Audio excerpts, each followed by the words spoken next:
الأرض والله على كل شيء قدير يذكرون الله قياما وقعودا وعلى جنوب الأرض ربنا ما خلق ربنا إنك من تدخل النار فقد أخزيته. Oturursa yemek servisimiz sıkıntıya girdi. Evet, şimdi kelamların en yücesi olan Kur'an-ı Kerim. ربنا فاغفر لنا ذنوبنا وكفر عنا سمعنا مناديا ينادي للإيمان أن ربنا إننا سمعنا. En değerli anını bizlerle aynı sofrada paylaştığınız için sizlere müteşekkiriz. Sizlerle birlikte olduğumuz için çok mutluyuz. Ne mutlu bu mübarek iklimden istifade edenlere. Hepiniz hoş geldiniz, sefalar getirdiniz. Evet kardeşlerim, gerçekten şu anda insanların içinde bulunduğu durum çok iyi değil. Memleketin içinde bulunduğu hal maalesef çok iyi değil. Yakın civardaki insanların içinde bulunduğu hal da iyi değil. Biraz önce Siirt'teki çatışmalardan, oradaki çatışma ortamından dolayı oradan hicret edip gelip Van'a yerleşen birisiyle karşılaştık. Birkaç dakika bir hasbihal ettik. Moğol istilasından bu yana rastlanmamış derecede bir yıkımla karşı karşıya kaldı bazı şehirlerimiz. Her gün kan akıyor coğrafyamızda. Sınırların öte tarafında da durum çok farklı değil. Birkaç gün önce Birleşmiş Milletler Mülteciler Yüksek Komiserliği bir rapor yayınladı.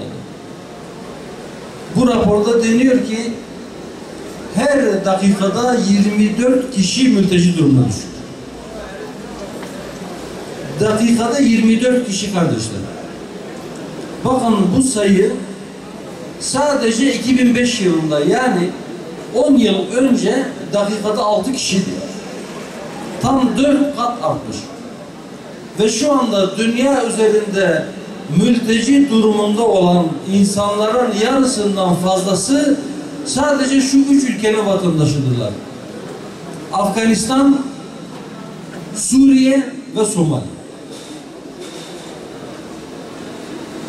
Sadece şu 3 ülkenin savaş nedeniyle veya iç karışıklık, çatışma nedeniyle memleketlerini terk etmek zorunda kalanların sayısı dünyanın geriye kalan diğer 195 ülkesindeki benzer durumdaki vatandaşların sayısından fazladır.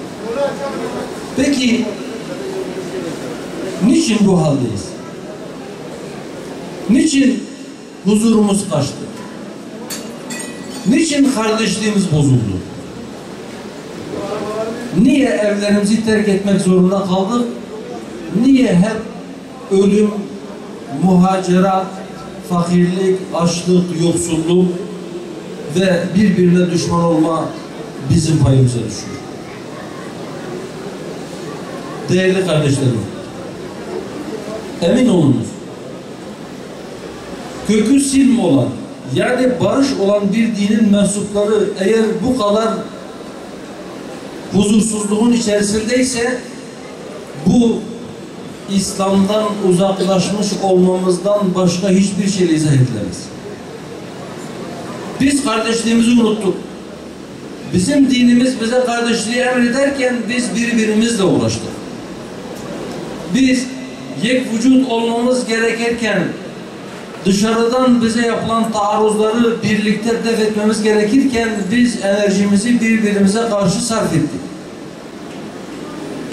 Biz birbirimize çelme taktık. Biz birbirimize dua etmeyi bile çok gördük. Ümmetin bu halde olmasının sebebi Müslümanların sayıca az olmasından değildir. Onlara düşmanlık eden, onları ezen, onları sömüren zalimlerin kahredici bir güce sahip olmalarından da değildir. Mazlumların, müminlerin birbirlerini sahiplenmemesi, birbirinin derdiyle dertlenmemesi, birbirine uzak durmasındandır. Eskiden gelip topraklarımızı işgal ediyorlardı, askerlerini karşımıza dikip fiilen bizimle mücadele ediyorlardı. Şimdi bizi birbirimize düşürüyor. Bizi birbirimize savaştırıyor. Kim ölürse ölsün onların umurunda değil. Onlar kendileri için kâr hanesine yazacaklar. Kürt de ölse, Türk de ölse, Arap da ölse, Fars da ölse Amerikalı Johnny'nin hoşuna gider. Öyleyse bizi birbirimize düşüren kişilerin, bizi kardeşimize karşı kışkırtan kişilerin, kardeşlerimize karşı kullanalım diye elimize silah tutuşturanların bizim dostlarımız olmadıklarının farkına varmak zorundayız. Yoksa eğer biz halimizi değiştirmezsek, eğer biz düşmanlarımızın ekmeğine yağ sürmeye devam edersek, eğer biz kendi aramızda adaleti tesis etmezsek, biz bu durumdan kurtulamayacağız.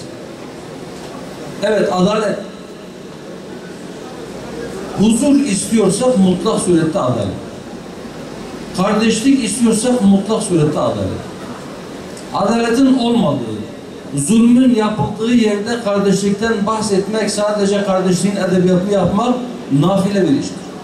Beyhude bir iştir. Hiçbir sonuç da doğurmayacaktır. Hatta belki bu kavramın da içinin tamamen boşaltılmasına, değersizleşmesine sebep verecektir. Söylediğimiz şeylerden bir tanesi de şudur. Bu memlekette kardeşliğin yeterince edebiyatı yapıldı. Vakit iş yapma vaktidir. Vakit kardeşlik hukukunun gereğini yerine getirme vaktidir.